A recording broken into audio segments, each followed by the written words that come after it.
Menina safadinha, arregaça esse popô, vai. Мальчик, вчера беше ужасно. Чакай, днес какъв ден сме, бе, човек. Принципно съм чувал, че се случват лоши работи около петък 13 днеска. Мале, днеска сме петък 13, бе, вчера бяхме 12. Ужас, ужас, човек, ужас. Мале. Чай да стана да се обадя на някой да го питам какво се случва. Айде, ставам. Чих преди да разгледам сега, чакай да се измия лицето и зъбите.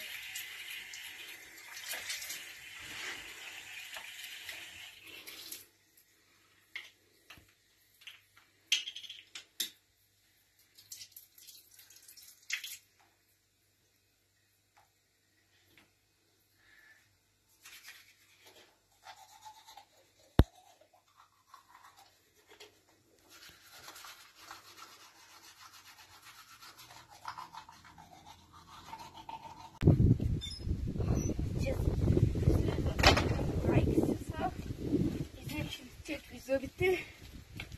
Сега ще да разгара, учим на компютъра да видя някаква информация.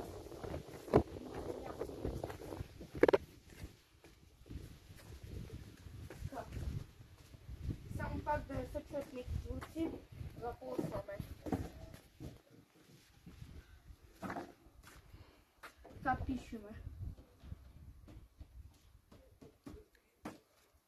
Значи, това може да бъде призрак, чудовище, нещо. Тия глупости ги чета в интернет, бе, човек. Окей, човек, значи, просто сетих се. Значи имаше една програма за духове, дето там пишеш си проблема и ти описва какъв е духът. Значи, моят дух рита предмети, издава звуци и хвърля предмети. Добре. Вашият дух е висок 1,60. Брей. Откъде му вярвам? Това е 1,60. Бати високия дух, ако е вярно. Този дух може да бъде кромен, ако сипнете сол. Сол ли? Какво? Значи, стига да е бързо. Ако сипнете сол, всичко ще спре. Бързо чем да взем сол. Окей, сих сол. Сега какво трябва да направя? Да сложа солта на цимент.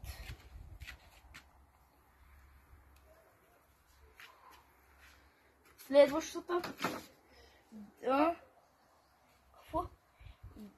Солта да е разпръсната, да, тя е разпръсната. Вашият дух е прогонен. Той отиде току-що в ада. Яй!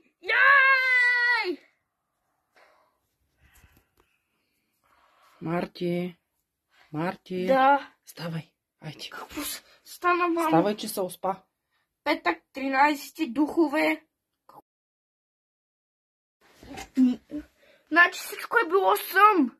Нещо си сънувал. Някакъв кошмар. Просто извъня. Почна да игра. Ало, мите! Айде да играм Roblox. Окей, айде влизам. Айде, чао.